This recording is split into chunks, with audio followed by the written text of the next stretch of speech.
More severe weather across so many parts of the U.S. today. Which areas are most in danger and which actually have a shot at a sunny weekend? Let's bring in CNN meteorologist Bonnie Schneider. Hi, Bonnie. Happy Friday. Happy Friday to you as well, Melissa. And you know, we are starting to slowly work our way into the summer season. This is getting to be a very active time for travel, for outdoor activities. So the weather forecast on Friday, we'll get right to it. Let's talk about what's going on. We'll head right to our graphics. And really what you're looking at for the weekend outlook is the chance for severe storms in the Northeast, including New England. Some very heavy rain for northern Texas, southern Oklahoma. It'd be nice to get that rain down in southern Texas, because southern Texas, San Antonio to Austin, that region, wow, they're in an extreme drought. So that would be beneficial to get rain. I'd like to get it in southwest Florida too. They're also under drought, but it looks like the rain will hug areas north. So we'll see rain here in Atlanta. We'll also see it in Jacksonville, Charleston, South Carolina.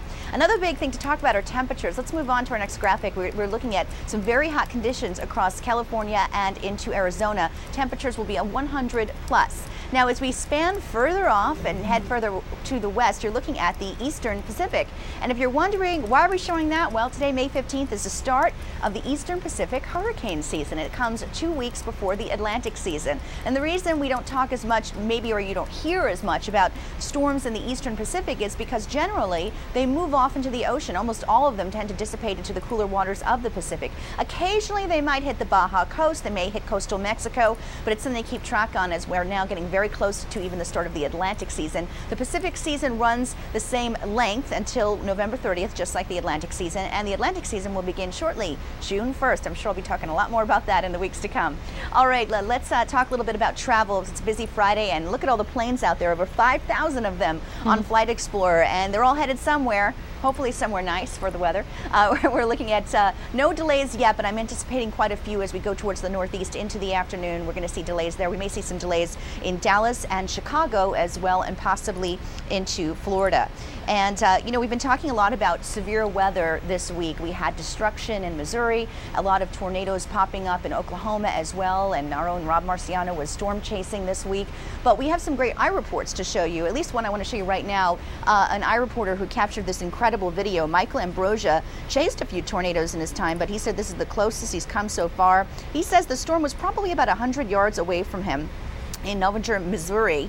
And incredible pictures there. Hopefully he managed to get out pretty safely. I think that's what he reported. But you have to really be careful with this, because tornadoes can come very quickly, even if they look like they're far in the distance. That's why I leave it to the pros to get this kind of video.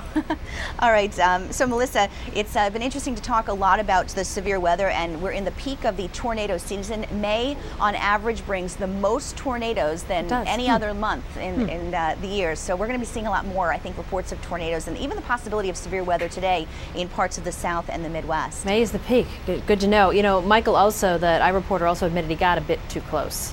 Yeah, I think he did. You know, speaking of who's getting close, that's one of our Your Voice questions today. We want to know just how close our viewers have been. Has your community ever been affected by a tornado? How did it impact life in your hometown?